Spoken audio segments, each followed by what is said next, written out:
Hi, this is Carma Spence, and I'm here on my next installation of the Pay Me What I'm Worth journey, and I'm recording this on my birthday on lovely Catalina Island, which you can see behind me. In fact, I think, there you go, you can see the round building. I forget what it's called. Anyway, on my way here on Catalina Express, I listened to the audio program that is freely available at bit.ly.com/payspence and corresponds to Chapter 5, which I will be giving my reactions to in this video.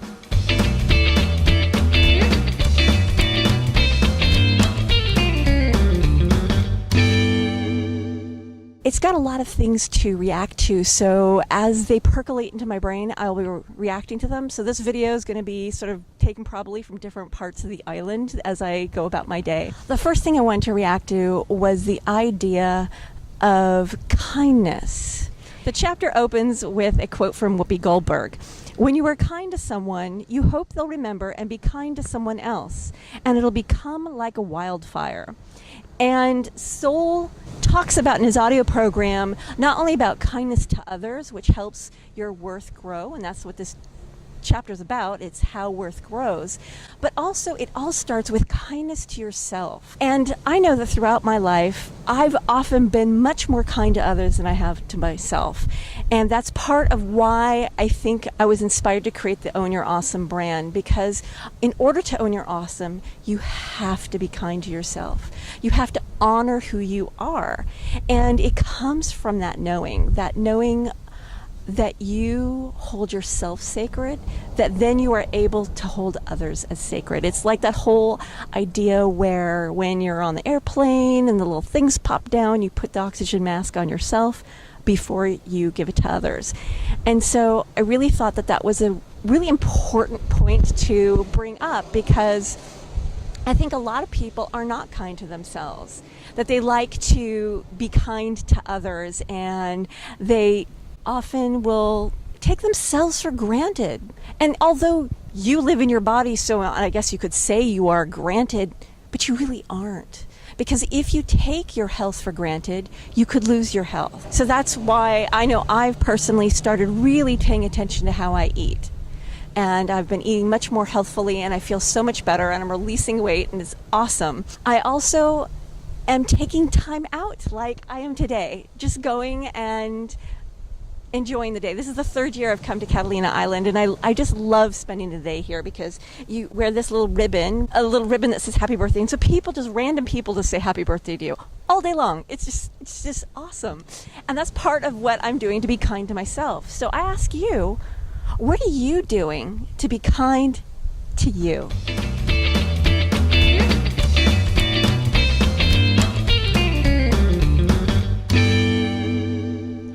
Here I am at another area of the island. You can see the lovely bay behind me. I'm actually right outside the casino, which was behind me in the last part of the video. And now I thought I would talk about another thing that Soul brought up in the audio program, and that was the idea of hopelessness and hopefulness. And I thought it was very apropos. And it's obviously a very ancient topic, because if you think of the story of Pandora and Pandora's box, Pandora opened this box and let all the evils of the world out into it, and at the last minute closed the box on one thing that was left, and that was hope.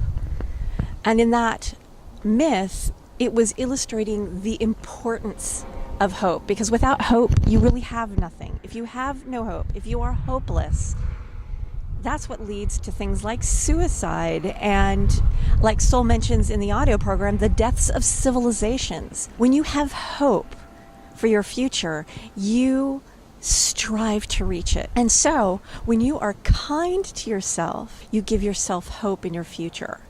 And so that is part of how worth grows. It's being kind to yourself and others. It's having hope and giving yourself the things you need to nurture that hope. I also wanted to bring up another concept that he brought up during the audio program, and that's the idea of hopelessness being attached to worthlessness. If you feel hopeful, you bolster your worth. But if you feel hopeless, do you not feel worthless as well? And I have to admit that sounds really right on the bing, as my OChem teacher used to say, right on the nose. Anyway, it occurred to me that, yeah, if you have no hope, of course you feel worthless, because worthful people have hope. People who honor their worth have hope for the future because they know that they are worth it.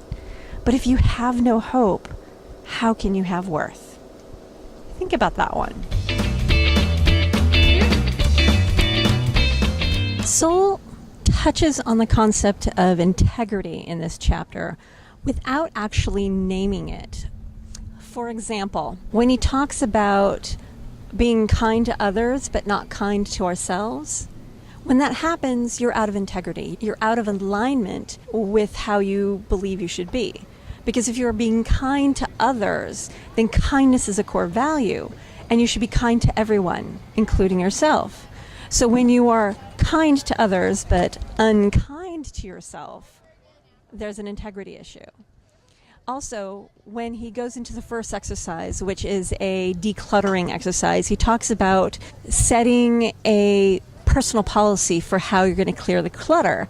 And then he says you need to follow it so that you are in alignment with your policy. In other words, if you say you're going to do something, even if you're saying that to yourself and making a promise to yourself, you need to hold to your word. When your word is truth, when your word is valuable, your worth increases. When you are in integrity with yourself, your worth grows.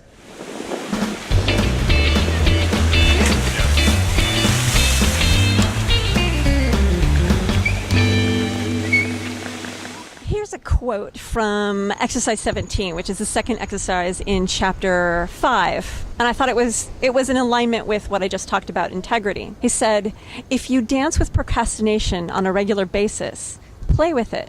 As you discover what inspires you to procrastinate so much, you will learn a great deal about yourself. So, procrastination is often an issue when you find yourself out of integrity with yourself. I know this because I have recently struggled with procrastination. I found that I was putting off tasks that I had promised to do even though I didn't want to do them. And so I found myself being out of integrity. I said I would do something and I didn't do it. Procrastination is a form of self-sabotage.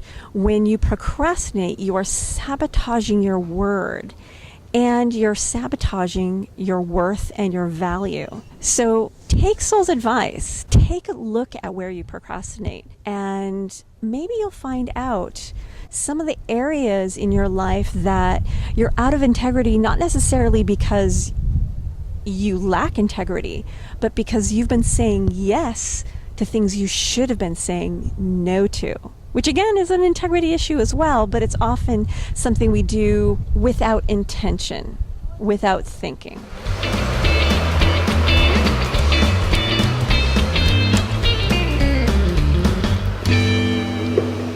Chapter 5 winds down the first section of the book, Pay Me What I'm Worth. The first section is all about preparing yourself to receive. In other words, preparing yourself to get paid what you're worth.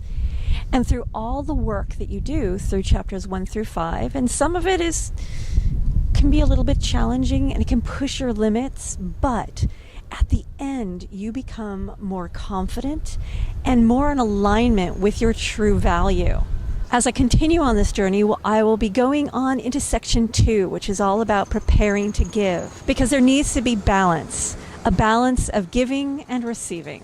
I hope you enjoyed this video series so far, and that I hope it inspires you to join me in the Pay Me What I'm Worth masterclass, which you can register for at bit.ly.com/payspence. See you in the next video.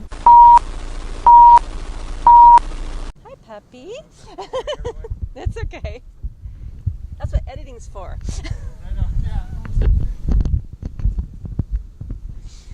I just got interrupted by a chocolate lab, it looks like. So, anyway. Okay.